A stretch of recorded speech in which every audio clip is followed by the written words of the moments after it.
So guys, short video lang tayo. Explain ko lang tong wiring ko sa MDL. Ganito lang yung wiring ko. Yan, inaabang ko na tong mga pyesang to. Wala mga connection yan. Diretso lang. Isang linya lang yan para hindi na pakalat-kalat yung pagtatap sa mga iba't ibang mga wires sa unit nyo, no? So itong switch na to, pupunta to sa domino switch natin na 3-way. Yan.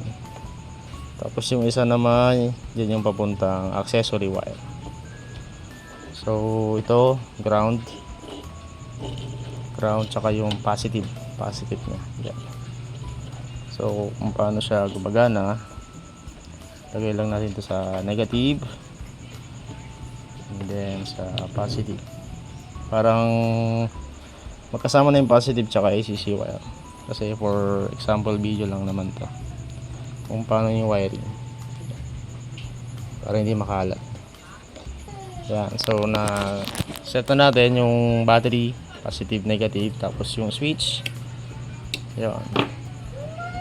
So gumagana na yung switch, no?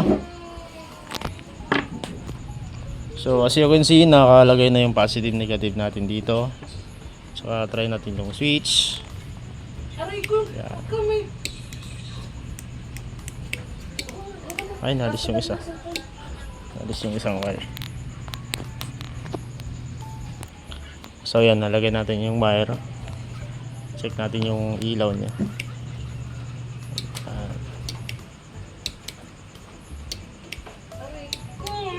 Yan. So yun lang. Sa mga gustong magpa-wiring, busy lang kayo sa shop.